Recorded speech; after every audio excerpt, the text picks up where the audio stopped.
Hey guys, Dave007 here, and I'm here to show off my James Bond game collection so far. And you may think like, those are all the shooters I ever play, blah blah blah, like it's in the name. Well, I am a Bond fan, but still, that's not all I play. So I just gave that disclaimer out of the way, without, let's not waste any more time. Let's begin. Okay, first on hand I have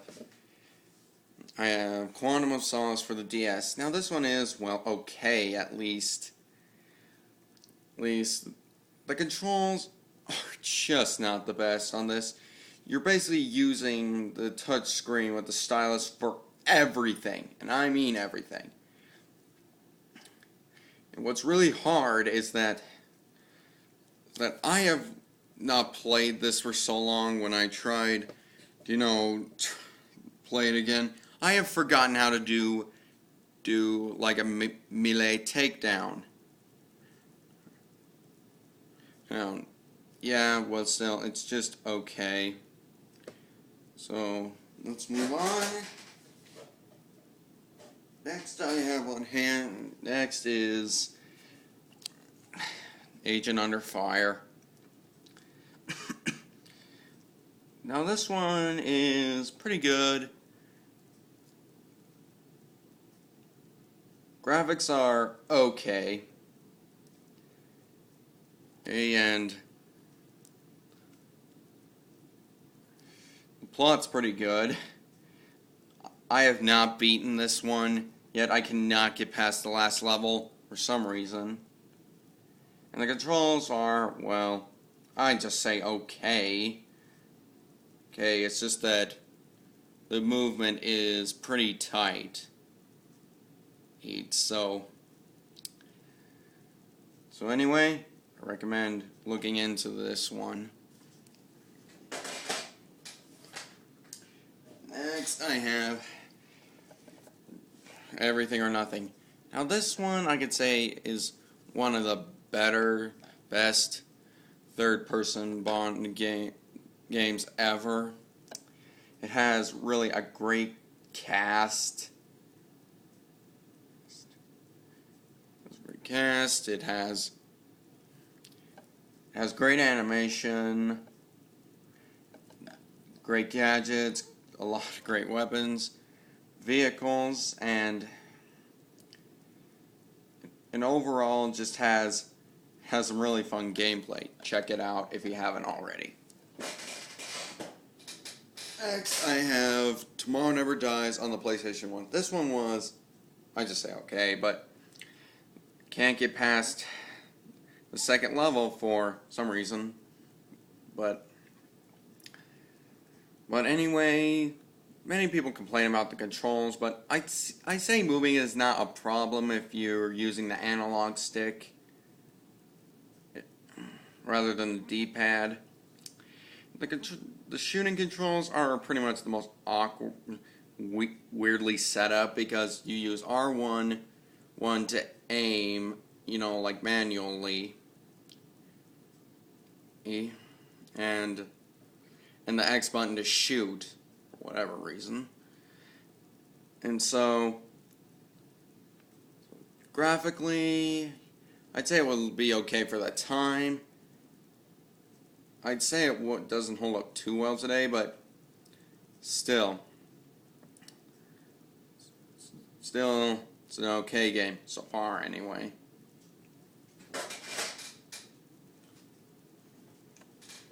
Next, I have For Russia with Love.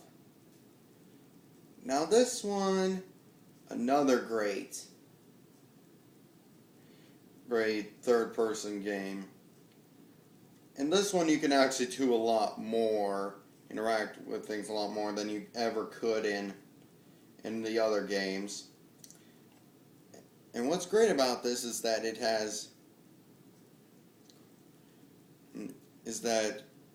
as you can see on the front, the looks of it is Sean Connery, obviously. And he also reprises his role. And now this one, I'd say, follows the movie fairly. Like, For example, there are some places and scene, like some levels that weren't in the movie. The ones that are like some, like they're just out of order. Like in the movie, the Gypsy Camp came first before the underground cavern, whatever it is. And but in the game, it's the underground cavern first and the Gypsy Camp next. But either way, really good. Has some pretty entertaining multiplayer. So overall, it controls well. Definitely recommend checking it out if you haven't already. Next one I have is Quantum of Solace on the Wii. Now this one was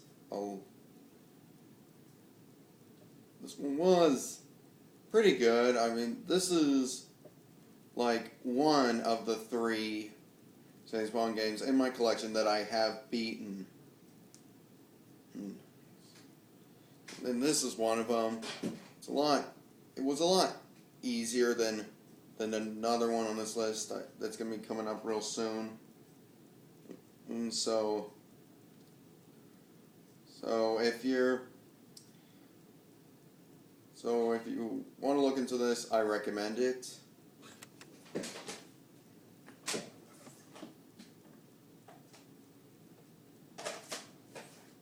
Alright, next I have GoldenEye Rogue Agent. I know what you're going to say. That's not a Bond game. Blah, blah, blah, blah.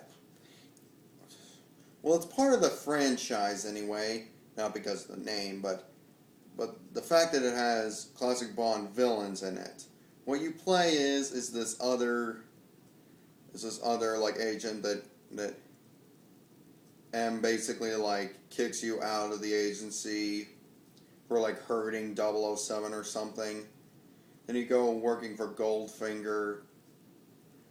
And surprisingly, you're not fighting against MI6, you're fighting against Dr. No, apparently.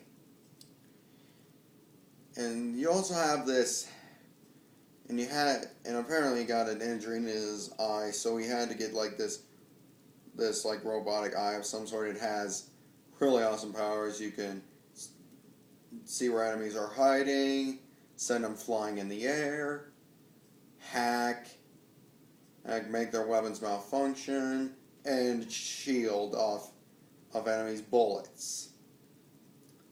It's so pretty good game. I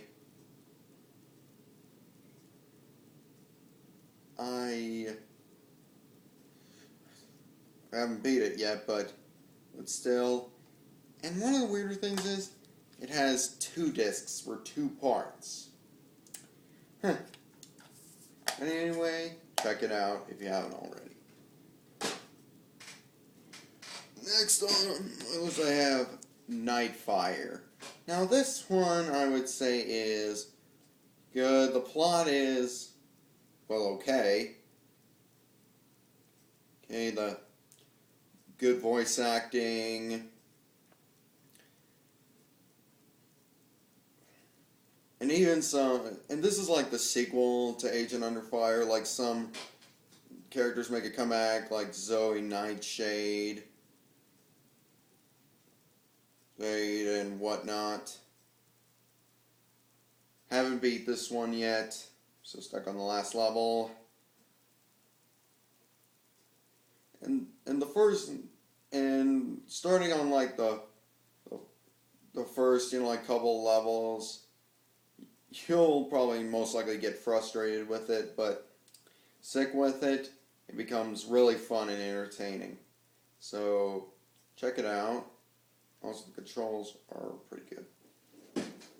Now, finally, I have on hand right now is GoldenEye, the remake for the Wii.